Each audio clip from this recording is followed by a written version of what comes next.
Para a sua Bíblia, o texto que se encontra em Apocalipse, capítulo 7, nós vamos ler todos os seus versículos. Depois disto, vi 4 anjos em pé nos 4 cantos da terra, conservando seguros os 4 ventos da terra, para que nenhum vento soprasse sobre a terra, nem sobre o mar, nem sobre árvore alguma. Vi outro anjo que subia do nascente do sol, tendo o selo do Deus vivo, e clamou em grande voz aos 4 anjos, aqueles aos quais foi dado fazer dano à terra e ao mar, dizendo: não danifiqueis nem a terra, nem o mar, nem as árvores, até selarmos na fronte os servos do nosso Deus. Então ouvi o número dos que foram selados, que era 144.000, de todas as tribos dos filhos de Israel. Da tribo de Judá foram selados 12.000, da tribo de Ruben 12.000, da tribo de Gade 12.000, da tribo de Aser 12.000, da tribo de Naftali 12.000, da tribo de Manassés 12.000, da tribo de Simeão 12.000, da tribo de Levi 12.000, da tribo de Issacar 12.000, da tribo de Zebulon 12.000, da tribo de José 12.000, da tribo de Benjamim foram selados 12.000.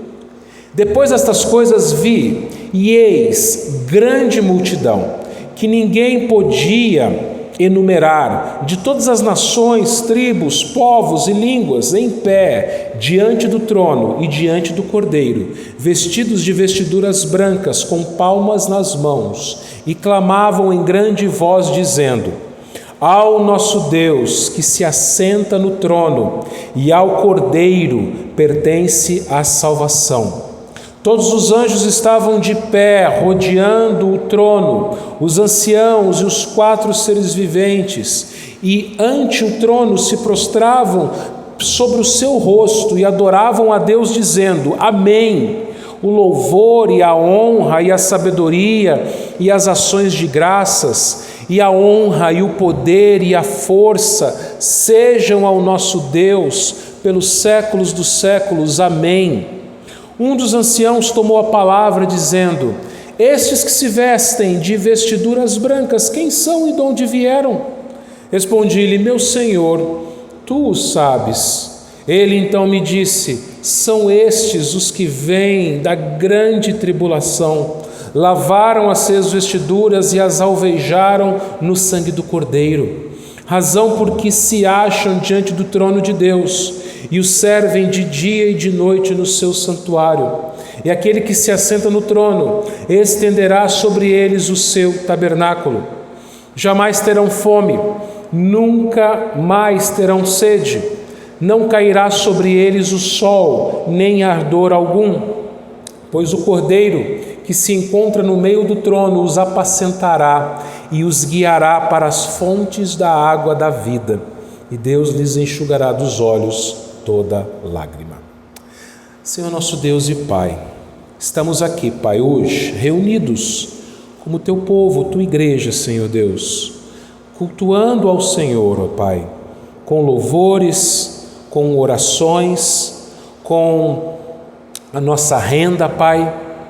Mas agora, Senhor Deus, nós nos aquietamos e pedimos que o Senhor fale conosco, que o Teu Espírito Santo, ó Deus, ilumine cada coração aqui presente, a todos aqueles a quem esta mensagem chegar, ó Deus, para que a Tua palavra, Senhor Deus, encontre solo fértil, Senhor Deus, e venha, ó Deus, a transformar, consolar, venha alimentar a cada um de nós, ó Deus. Fala conosco, é o que eu te peço em nome de Jesus. Amém. Meus irmãos, o sofrimento faz parte da vida humana. Todos nós, desde o nosso nascimento, já estamos passando pelo sofrimento. Como que nós nascemos? Chorando. Nós não nascemos dando risada, nós não nascemos derramando lágrimas. E durante toda a nossa vida, nós vamos ter que passar por determinados sofrimentos. Alguns passam por mais, outros passam por menos, mas todos passamos por sofrimentos. E quando passamos pelo sofrimento, a primeira coisa que nós desejamos é o alívio do sofrimento. Ninguém gosta de sofrer, ninguém gosta de passar por angústias, por aflições. Nós desejamos uma condição favorável. Nós desejamos que as coisas estejam bem, que o tempo esteja bom, que a conta esteja no azul. Nós desejamos saúde, nós desejamos prosperidade, nós desejamos boas coisas na vida. Porém, a gente sabe que não é bem assim a realidade. A realidade é muito mais difícil. A realidade é que nós, em todas as esferas da nossa vida, passamos por sofrimentos. Todas as pessoas, crentes e não crentes, pessoas de todas as classes sociais, de todas as idades, de todas as nações, de ambos os sexos, todos passam por sofrimentos. Isso porque nós vivemos num mundo quebrado, nós vivemos debaixo do pecado, todos pecamos e por causa do pecado o sofrimento veio à raça humana e a toda a criação. E meus irmãos, como cristãos, nós sofremos ainda mais. Se uma pessoa acha que ao se converter o seu sofrimento vai diminuir, ela está enganada. Porque quando uma pessoa se converte, ela passará por um tipo de sofrimento que as outras pessoas não convertidas não passam, que é o sofrimento por causa da sua fé. O cristão, diferentemente das demais pessoas, ele tem que passar por aflições, ele passa por aflições por causa da sua fé. Mesmo que a gente viva num país com liberdade de culto, se nós formos crentes fiéis, testemunhas fiéis, no lugar onde Deus nos colocou, certamente nós passaremos por algum tipo de tribulação, algum tipo de sofrimento. Se você der um bom testemunho lá na sua família, no seu trabalho, na sua escola, na sua faculdade, pessoas irão virar o rosto para você. Pessoas não irão gostar, não terão afinidade com você. Pessoas vão se distanciar de você. Pode ser que pessoas irão até mesmo zombar de você. Isso é o mínimo que pode acontecer. Porque em determinados lugares do mundo é muito pior. Em determinados lugares do mundo, irmãos nossos passam por tribulações muito piores do que essas por causa da fé. Eles perdem seus empregos, eles perdem seus bens, suas casas, muitos deles perdem sua liberdade sendo presos, são calados, são cancelados e alguns são até mortos. Isso não é de hoje. No primeiro século, quando o Novo Testamento foi escrito, isso estava acontecendo, especialmente sob o reinado do imperador romano Domiciano, lá na última década do primeiro século, nos anos 90 do primeiro século. E Domiciano, ele fazia exatamente isso contra os cristãos. Como os cristãos adoravam somente um Deus e não adoravam os deuses greco-romanos, os deuses pagãos e principalmente eles não adoravam o imperador, porque no Império Romano havia o culto ao imperador. Como os cristãos se recusavam a fazerem estas coisas, adorando somente a Deus, os cristãos eram perseguidos pelo imperador, eram perseguidos pelo Império Romano e eles sofriam exatamente estas coisas. Perdiam emprego, perdiam seus negócios, perdiam suas casas, seus bens materiais, perdiam sua liberdade, eram presos e vários deles perdiam a sua vida. E a igreja naquela época sofria com isso porque ela via aquela coisa acontecendo, ela via os membros de sua igreja, né, os irmãos das igrejas ali da Ásia Menor, vendo os seus irmãos, membros das igrejas, sendo torturados, sendo perseguidos, sendo mortos. E o que será de nós? É nesse contexto que o livro de Apocalipse foi escrito. É isso que nós temos falado domingo após domingo, a cada exposição deste livro. E Apocalipse ele foi escrito para dar esperança. Esperança àqueles nossos irmãos do passado que passaram por intensa perseguição, mas não somente a eles, porque Apocalipse ele foi escrito de maneira inspirada pelo Espírito Santo.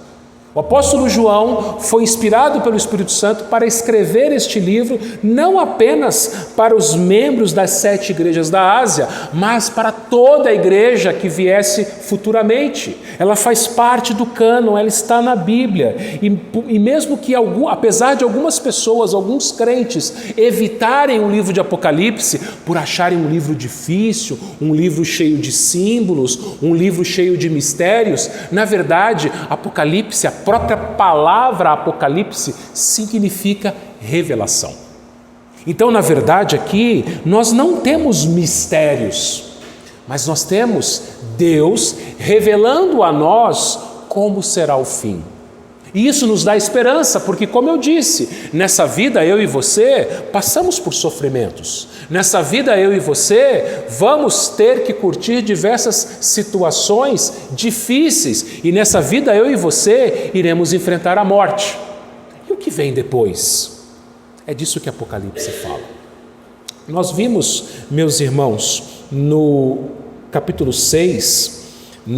Aliás, nós temos visto desde o capítulo 4 o Senhor Deus assentado no trono, sendo adorado pelos anjos, pelos homens. Nós vimos o Cordeiro ali também sendo adorado. Ele é o único digno de tomar da mão de Deus que está no trono o livro que está selado, e naquele livro está toda a história escrita, todos os decretos de Deus. E então, no capítulo 6, o Cordeiro ele começa a abrir os selos, e à medida que ele vai abrindo os selos, as coisas vão acontecendo durante a história. As aflições vão sendo derramadas sobre a humanidade, e no 6º selo, que nós vimos há 3 domingos atrás, fala do último dia, o dia do juízo. E no dia do juízo, a lua ficará vermelha como sangue.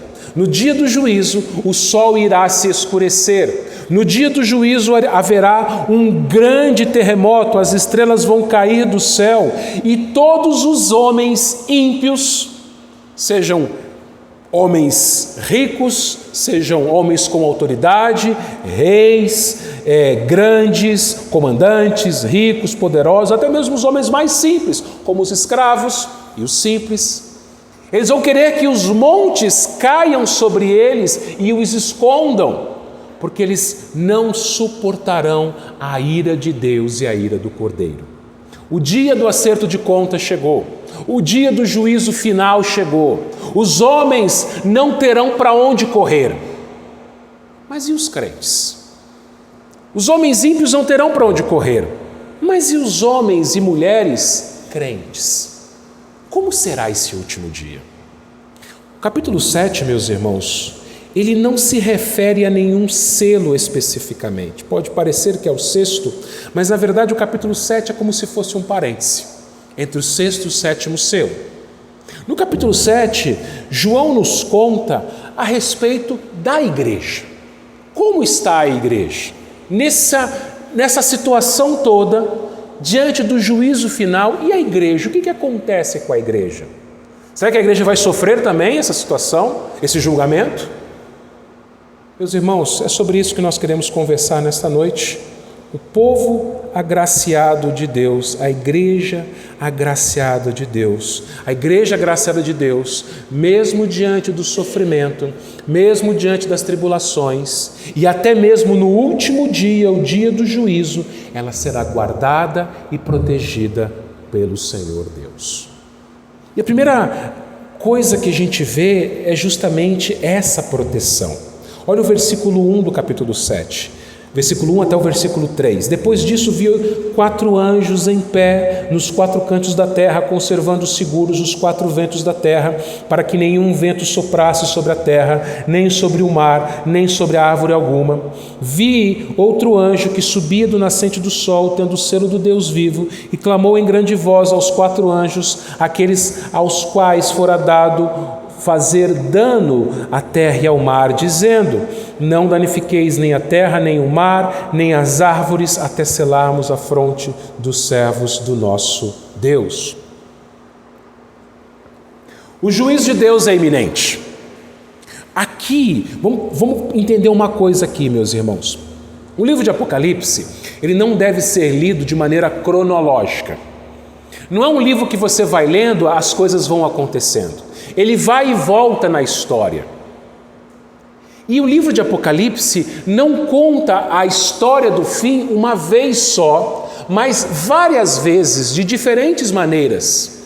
A primeira vez que ele conta é aqui, nos 7 selos. Depois ele vai ter as 7 trombetas, as 7 taças e por aí sucessivamente.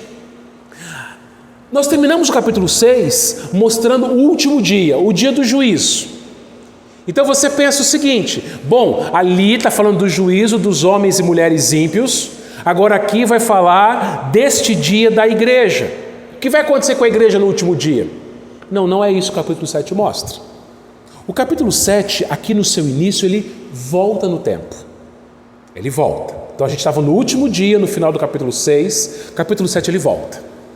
Ele volta no tempo, e o que João vê? João ele tem uma visão do globo. E ele vê em cada canto da terra. Sim, a gente sabe que a terra não tem canto. A terra é um globo, né? Uma esfera.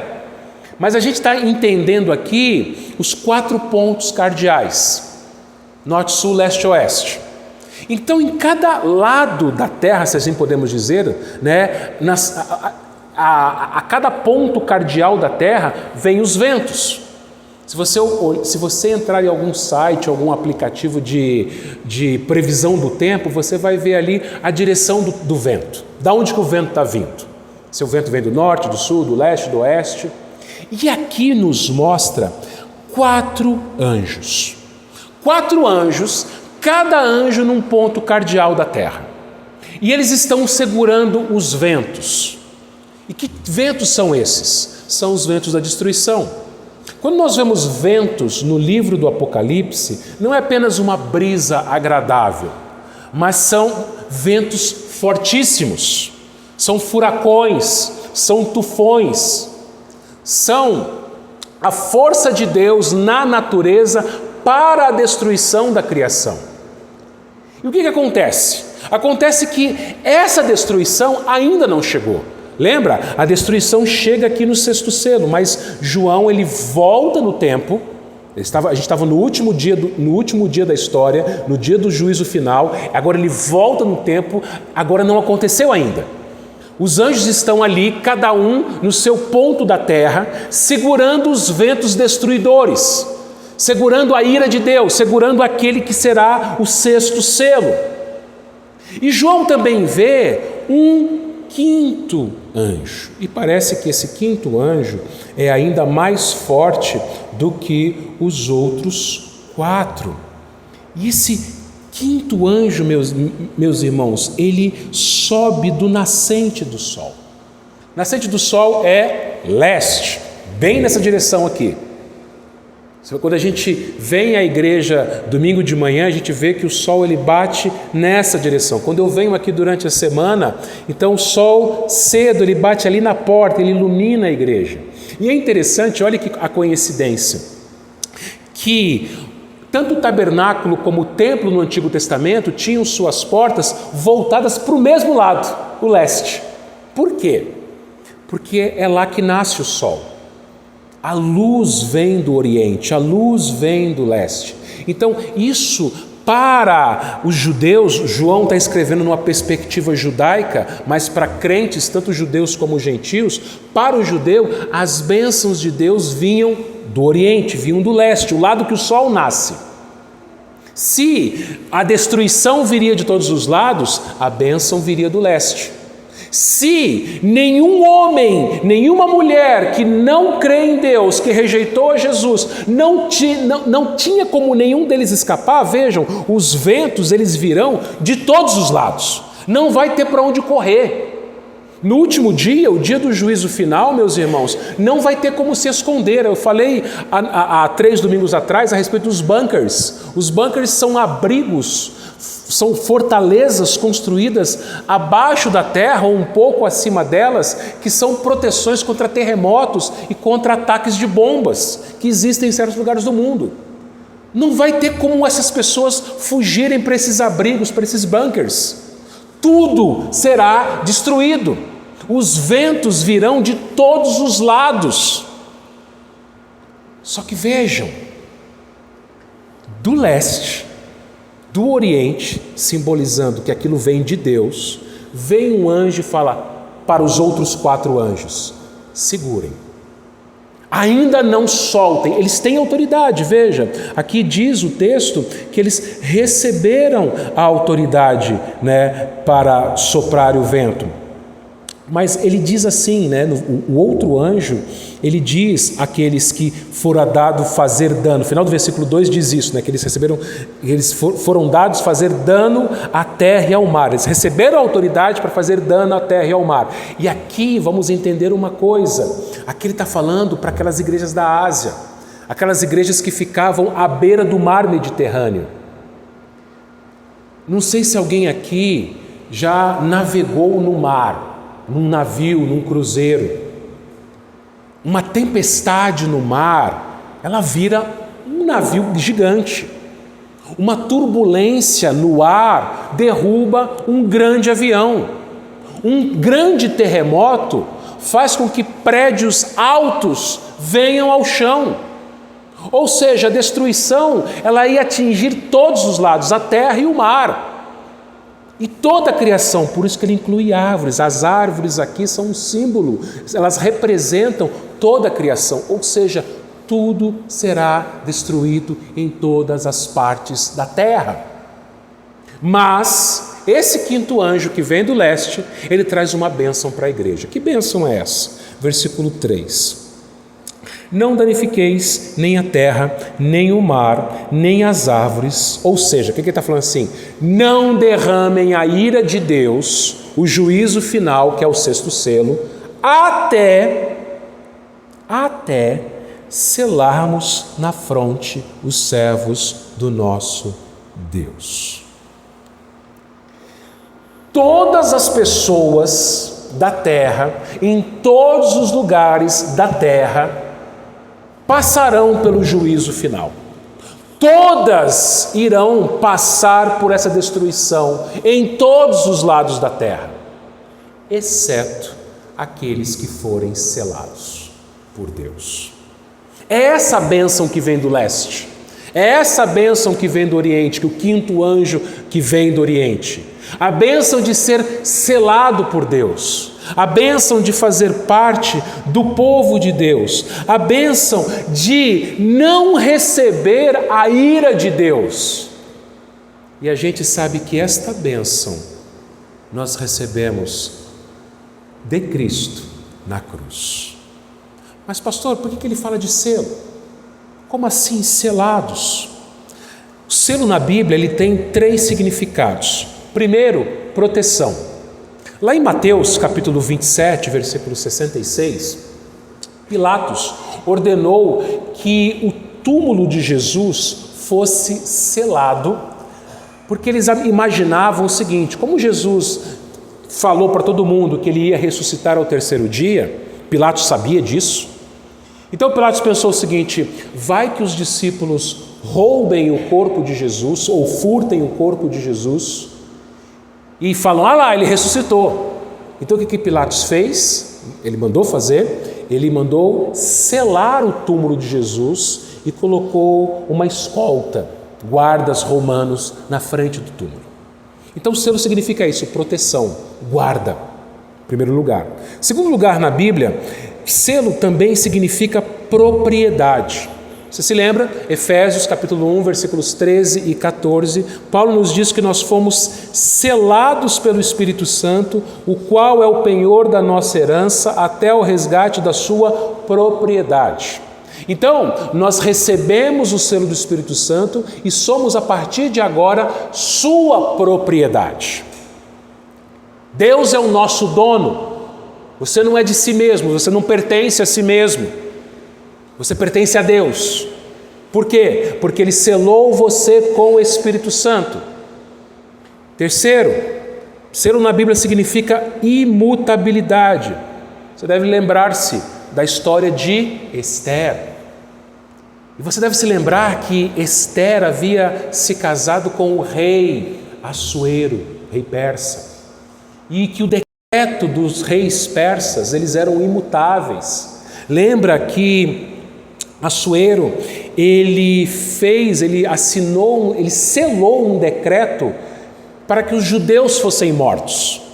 E como é que o rei persa fazia isso? Ele tinha um anel, e esse anel era como se fosse um carimbo, era um selo que ele pressionava no decreto e aquilo não podia ser mudado, não podia ser alterado. O que essas coisas significam para nós, meus irmãos? Bom, primeiro, lembra? Selo significa proteção, guarda. Aqui, o texto está nos dizendo, meus irmãos, que os servos, final do versículo 3, os servos de Deus serão selados até o último, antes do juízo final. Isso significa três coisas. Primeiro, eles serão guardados e protegidos do mal. Deus é aquele que nos guarda, Deus é aquele que nos protege. Meus irmãos, a Bíblia diz, o próprio Senhor Jesus Cristo nos diz, lá em João 10, 28, que ninguém arrebatará as suas ovelhas das mãos dele. Nós estamos guardados nas mãos do Senhor Jesus Cristo. Nós somos protegidos do mal por Ele. Nós somos livrados do mal por Ele, guardados e protegidos por Ele. Isso não significa que estamos isentos do sofrimento aqui na terra. Ser guardado por Deus não significa que você não vai passar por nenhum tipo de sofrimento. Você está isento de sofrimento. Não, não é isso. Nós vamos passar por sofrimentos, sim. O próprio Jesus disse que no mundo nós teríamos aflições. Mas aqui o ponto é que o julgamento de Deus, a ira de Deus, simbolizada por aqueles 4 ventos que virão no último dia, mostrado já anteriormente no 6º selo, isso nós não iremos passar. O juízo final nós não iremos passar. O julgamento, o derramamento da ira de Deus sobre as nossas cabeças, nós não iremos passar, nós estamos guardados. Deus nos guarda dos ataques de Satanás. Você lembra que Jesus chegou para Pedro certa vez e falou assim: Satanás quis te peneirar como trigo, mas eu roguei por ti. Romanos capítulo 8 diz que o Senhor Jesus Cristo está à direita do Deus Pai, intercedendo por nós. Você sabia que todos os dias o diabo e os seus demônios querem atacar você e eu? E Jesus está à direita de Deus, orando por nós, pedindo para que Deus nos proteja dos ataques de Satanás. Lembra da oração do Pai Nosso? Não nos deixe cair em tentação. E o que vem depois? Livra-nos do mal. Que mal é aquele? A doença? O desemprego? O luto? O sofrimento? Não. Mal ali no original é maligno. Livra-nos do maligno. A própria personificação do mal, o próprio diabo. Quando você ora o Pai Nosso, você está falando assim: Senhor Deus, me livra do diabo, porque ele me ataca, ele nos ataca, ele nos tenta. Só que veja, quando o Senhor nos selou, E cada crente que se converte, é selado por Deus, ele recebe a proteção de Deus do diabo. Lembra que selo também significa propriedade. Pedro fala em 1 Pedro capítulo 2 que nós somos propriedade exclusiva de Deus, nós somos comprados com precioso sangue, sangue do Cordeiro. Nós vimos isso lá em 1 Pedro capítulo 1. Você não é seu, você não pertence a si mesmo. Todas as pessoas, meus irmãos, pertencem a alguém. Na Bíblia não há lugar para neutralidade. Ou a pessoa pertence a Deus, foi comprada pelo sangue de Jesus, ou ela pertence ao diabo. Não tem neutralidade. Ninguém fala assim, eu não sou de ninguém, eu sou de mim mesmo. Não. Nós fomos selados, nós pertencemos ao Senhor. E por fim, em terceiro lugar, por sermos selados, nada pode mudar isso. Se o decreto do rei da Pérsia era inalterável, porque ele havia selado com o seu anel, o decreto do rei dos reis é ainda mais. Nada pode mudar isso. Por isso que Jesus vai dizer, ninguém pode arrebatar as minhas ovelhas das minhas mãos. Por isso que Paulo diz em Romanos 8, que nada pode nos separar do amor de Deus em Cristo Jesus.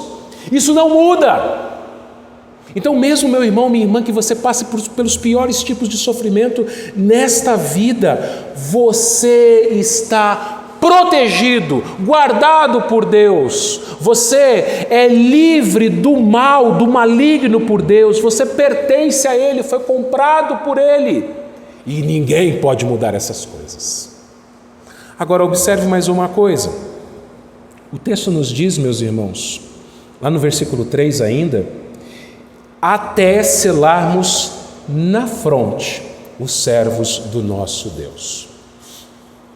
No primeiro século, os escravos, eles recebiam, quando um escravo ele era comprado, o senhor daquele escravo, o proprietário daquele escravo, ele fazia uma marca, às vezes com ferro quente ou um tipo de tatuagem, uma marca que não saía na testa daquele escravo, mostrando a quem aquele escravo pertencia. Por isso que ele fala de fronte aqui.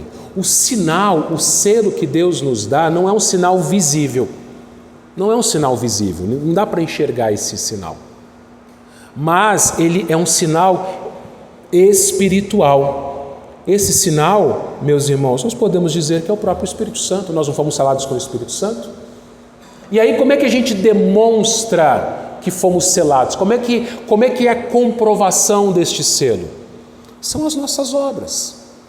Lá em Efésios, que nós já vimos a exposição de Efésios, no capítulo 1, versículos 13 e 14, fala que nós somos selados com o Espírito Santo. E no capítulo 2, fala que nós somos salvos pela graça, mediante a fé, e que Deus preparou para nós boas obras para que andássemos nelas. Então, um crente de verdade, aquela pessoa que foi selada por Deus, ela demonstra isso, ela comprova isso, ela evidencia isso através da sua vida.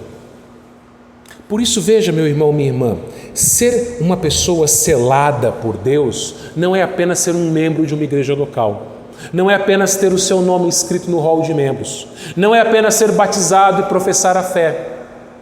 Ser selado é uma pessoa que recebeu o Espírito Santo e pela sua vida ela demonstra isso, através das suas obras. Ela mostra que é uma pessoa transformada, ela mostra que ela é uma pessoa convertida, ela mostra que é uma pessoa que serve a Deus, ela busca a santidade. Nós vimos lá em 1 Pedro capítulo 1, que ela quer ser santa, porque o Deus dela, o proprietário dela, que comprou ela, é santo também. Diferentemente dos homens que passarão pelo juízo final. Esses vivem a vida do jeito que bem entendem. Eles fazem aquilo que dá na cabeça. E tem muitas pessoas que estão dentro da igreja, dentro de uma igreja local, que são membros de uma igreja local, que foram batizados, professaram a fé, que também não se converteram, que também vivem do jeito que dá na cabeça, não buscam santidade. Essas pessoas não foram seladas. mas os verdadeiros selados são aqueles que vivem para o Senhor. Versículo 4, ele vai continuar e ele vai contar quem são os selados.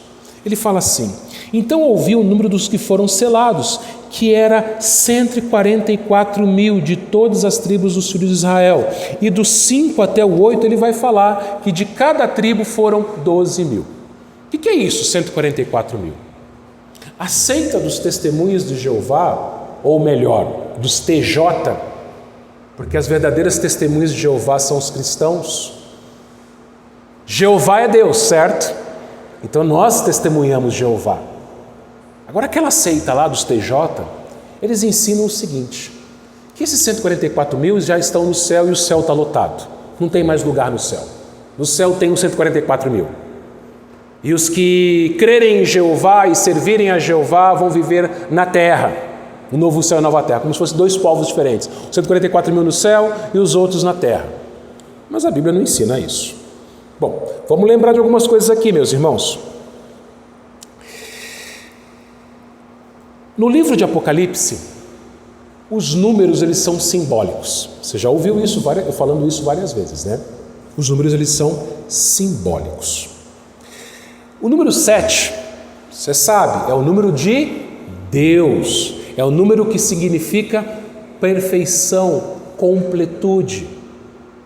O número 12 em Apocalipse também significa perfeição, completude. Só que esse número 12, ele não se aplica a Deus, mas se aplica à igreja, se aplica ao povo de Deus. Então 12 em Apocalipse está falando da igreja total, a igreja completa. Toda a igreja, todos os eleitos. Aqui ele fala de Israel, das 12 tribos. Alguns comentaristas, eles vão dizer que aqui ele está falando dos eleitos judeus. Só que em Apocalipse não há distinção entre eleitos judeus e eleitos de outras nações. São eleitos de todas as nações. Nós sabemos que o povo de Deus, ele é representado no Antigo Testamento em Israel e no Novo Testamento na igreja, mas é um povo só. É um povo só.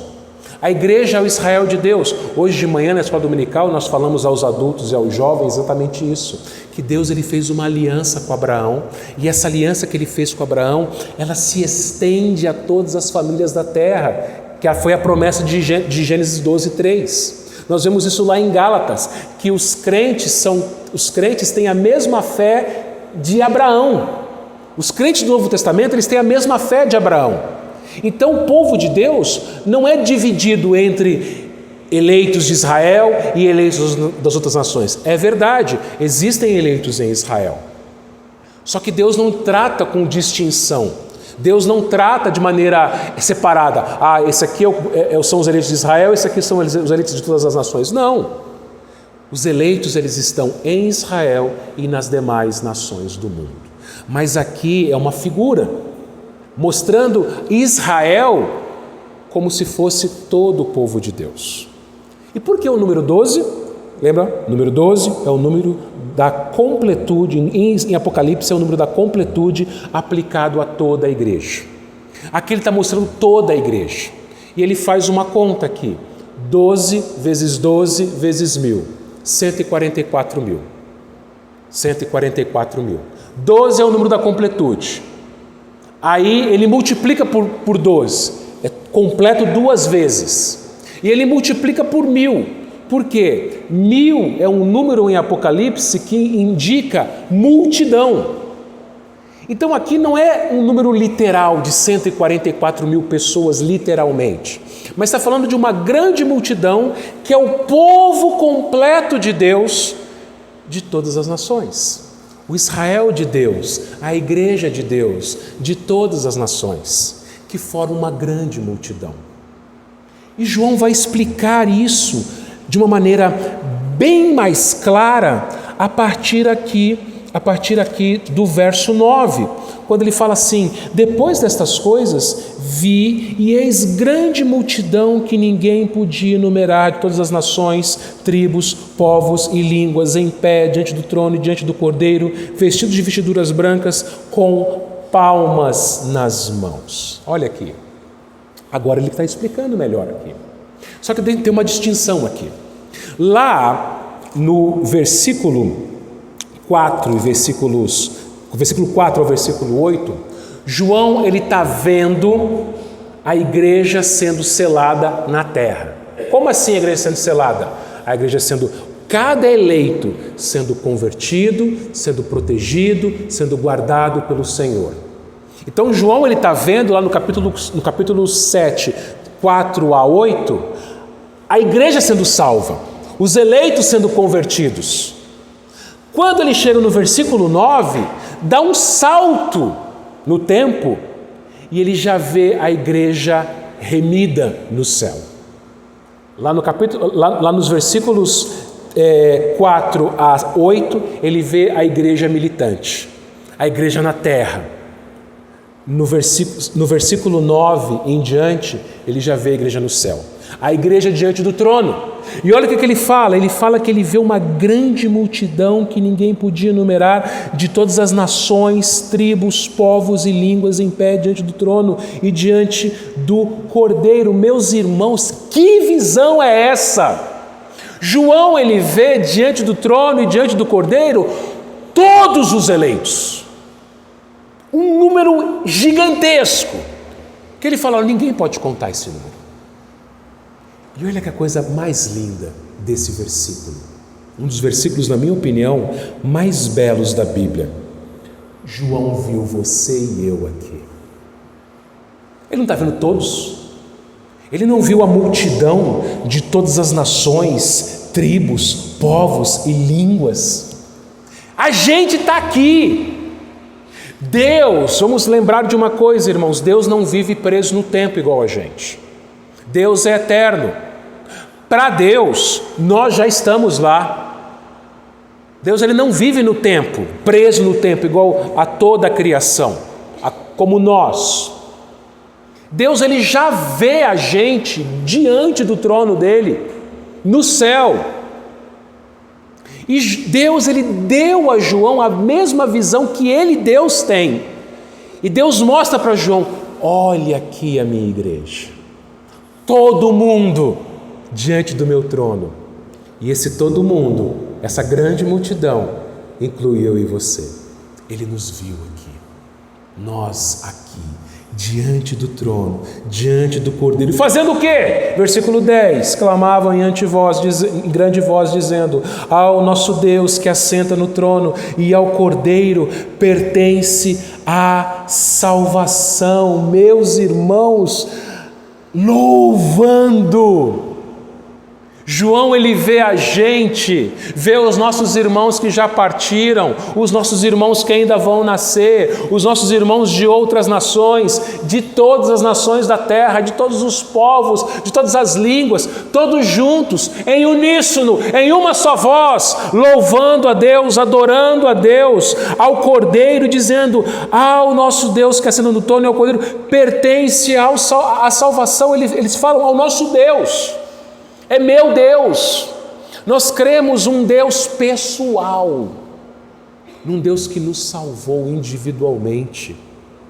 Mas nós não somos filhos únicos, nós somos irmãos. Por isso que ele fala, nosso Deus. Você faz parte de uma família, você faz parte de uma igreja. O crente ele não pode viver sozinho. Crente é ovelha. Ovelhas não vivem sozinhas. Ovelhas vivem em rebanho. Porque quando uma ovelha se desprende do rebanho, ela se perde, ela se machuca, ela se fere. A ovelha tem que estar junto com o rebanho. A ovelha tem que estar junto na igreja. Ela pertence ao rebanho, ela pertence à igreja. Somos irmãos e nós temos um Deus. Fomos salvos pelo Cordeiro e a Ele pertence a salvação, ou seja, você e eu não fomos salvos pelos nossos próprios méritos, pela nossa própria força, pelas nossas próprias obras, mas pertence ao Cordeiro. A gente daqui a pouco vai participar da mesa do Cordeiro. E a gente vai lembrar o preço que custou a nossa salvação. Ele nos salvou, pertence a Ele, vem dele a salvação. Jonas disse isso. Ao Senhor pertence a salvação.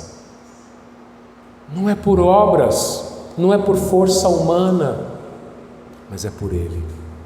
O mérito é dele.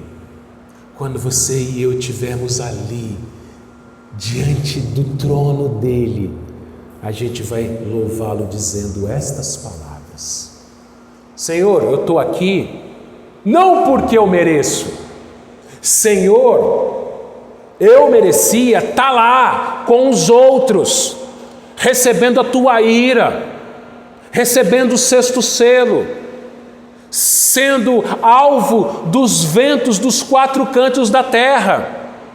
Senhor, eu por mim, pelas minhas próprias obras, deveria ser condenado ao inferno, à morte, à destruição, à ira de Deus, mas o Senhor me salvou e salvou todos esses meus irmãos que estão aqui comigo, porque a glória é dele. Não há espaço no coração do cristão para soberba, para orgulho, para a própria glória, para a justiça própria. Quem somos nós? Vasos de barro, feitos do pó da terra. Nós vamos voltar para o pó. Certamente que você já deve ter ido em vários sepultamentos. E o que você viu ali? Pessoas voltando para o pó. Pessoas outrora fortes, outrora saudáveis, outrora com muitos bens materiais, outrora com muita autoridade e poder, voltam todas para o pó, e nós também. Quem somos nós? Somos nós diante do Cordeiro de Deus. A Ele pertence a salvação. É a Ele somente.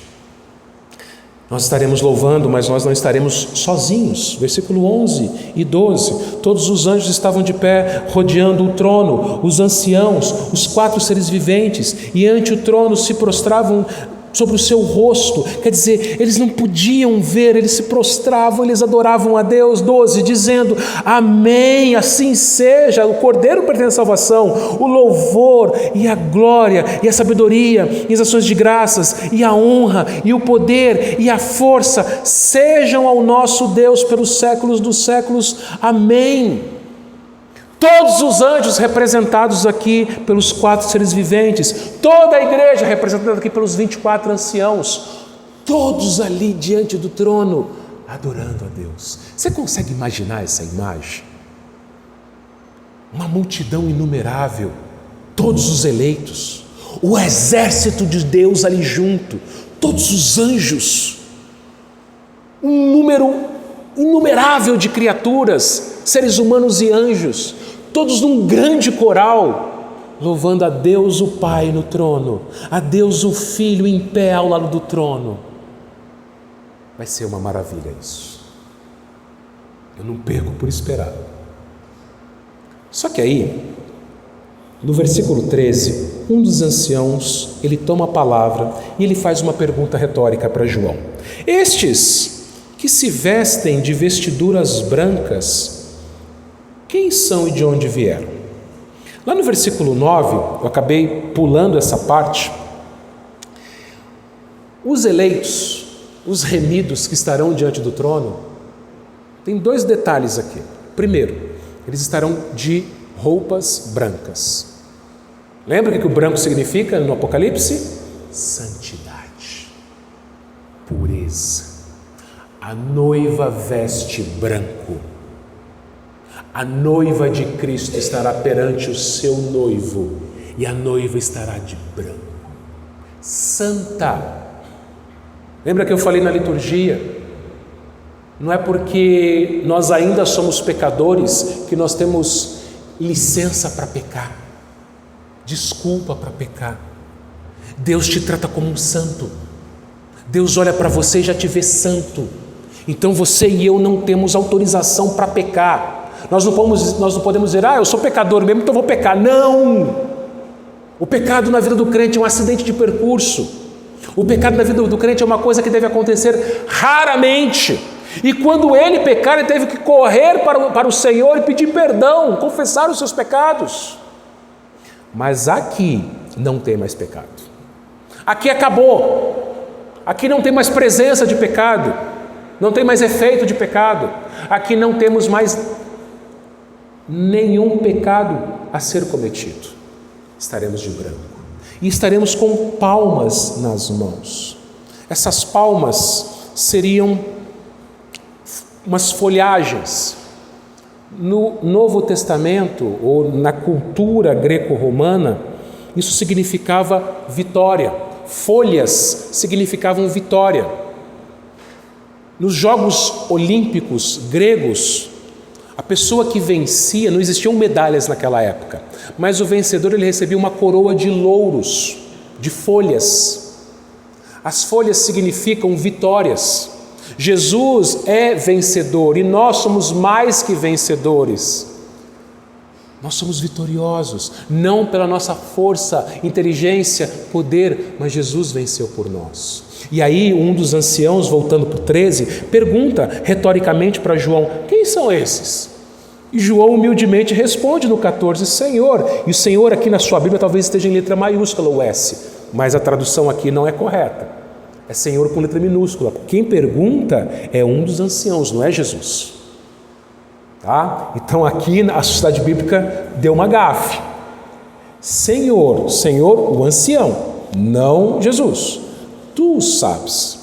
Ele então lhe disse: são estes os que vêm da grande tribulação, lavaram as suas vestiduras e as alvejaram no sangue do Cordeiro, razão porque se acham diante do trono de Deus e servem de dia e de noite no seu santuário, e aquele que se assenta no trono estenderá sobre eles o seu tabernáculo. Ele fala que aquelas pessoas são os crentes, a última geração de crentes, aqueles que passaram pela grande tribulação.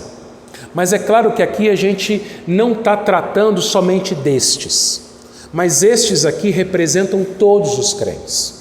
Porque mesmo que a gente não passe pela grande tribulação, o que é a grande tribulação? Vão ser os grandes e terríveis sofrimentos, como nunca houve antes, que a última geração de crentes vai passar. Só que mesmo que a gente não seja essa última geração, nós passamos por sofrimentos por causa da nossa fé aqui. Lembra? Nós sofremos. Nós vamos passar por sofrimento por causa da nossa fé. E todos nós lavamos as nossas vestiduras e as alvejamos no sangue do Cordeiro. Nós tivemos a purificação das nossas vidas pelo sangue de Cristo. E por causa disso, o versículo 15 fala que nós vamos servir dia e noite diante do trono de Deus. O que a gente vai fazer no céu? Servir a Deus. Nós vamos servir a Deus. Nós servimos a Deus aqui na terra e nós serviremos a Deus em sua plenitude e perfeição nos céus. E o texto termina nos versículos 16 e 17, quando ele diz assim: jamais terão fome, nunca mais terão sede, não cairá sobre eles o sol, nem ardor algum, pois o Cordeiro que se encontra no meio do trono os apacentará e os guiará para as fontes de água da vida, e Deus lhes enxugará dos olhos toda a lágrima. Final é uma promessa. A gente começou o sermão falando de sofrimento, e a gente termina falando sobre sofrimento. Ele fala: eles não vão sofrer mais, o sol não vai queimá-los mais, eles não sentirão mais fome, não vão arder mais com o calor do sol. Meus irmãos, os sofrimentos que nós passamos nesta vida não se comparam à glória que há por vir. Tudo é muito rápido. A vida aqui na terra, ela é curta, ela é rápida, e quando terminar, acabou o sofrimento. Acabou a angústia, acabou a tribulação, acabou a perseguição, acabou. O nosso corpo nasce, o nosso corpo envelhece, o nosso corpo adoece, a gente sente dores, mas no céu não tem mais isso. Sem sofrimento. Versículo 17 diz que o Cordeiro que se encontra no meio do trono os apacentará. Lá no Salmo 23, o salmista diz que nós temos um pastor. Jesus é o bom pastor. E Ele vai continuar cuidando de nós, suprindo as nossas necessidades no céu. Ele pessoalmente nos apacentará e nos guiará para as fontes da água da vida. Lembra de Jesus falando com a mulher samaritana? E Ele fala que Ele é a própria água da vida. Nós teremos, meus irmãos, todas as nossas necessidades supridas. Não haverá mais nenhum tipo de sofrimento, nenhum tipo de necessidade, não haverá mais nada que nos aflija, nenhuma dor e nenhuma lágrima, como termina o texto. Você já derramou lágrimas? Tenho certeza que sim. Lágrimas de dores físicas, lágrimas de dores emocionais, espirituais, lágrimas do luto. Várias lágrimas eu tenho certeza que você e eu derramamos nessa vida. E é tão bom quando a gente está chorando e a gente encontra um ombro, não é verdade? Uma pessoa que nos abraça, que nos consola. O próprio Jesus será o nosso ombro. E Ele não será apenas um ombro para chorar, mas Ele pessoalmente enxugará todas as nossas lágrimas. Não há mais sofrimento, não há mais choro, não há mais pranto, não há mais luto, não há mais dor. É isso que nos espera. E eu encerro com algumas aplicações. Primeiro, diante dos sofrimentos, Deus nos protege em toda a nossa vida. Ele nos guarda firmemente, ninguém nos arrebatará das suas mãos. Lembre-se disso. Você vai sofrer aqui, mas Deus está cuidando de você. Deus está protegendo você. Deus está te guardando dos ataques do inimigo. Segundo, nós fazemos parte de uma grande família, de um grande povo. Igreja não é apenas igreja presbiteriana, não é apenas igreja presbiteriana de Adamantina. Nós temos irmãos espalhados por toda a terra. E nós temos orado por esses irmãos. Nós temos orado pela igreja perseguida. Nós temos orado pelos missionários. Nós temos participado da obra missionária, porque são nossos irmãos, comprados pelo mesmo sangue. Terceiro, nós fomos salvos pela graça. A salvação pertence ao Senhor. Se dependesse de nós estaríamos perdidos. Então, não seja alguém soberbo, arrogante. Não há espaço para soberba, para arrogância no coração do cristão. Nós não somos ninguém. Fomos salvos pela graça, pertencemos a Ele.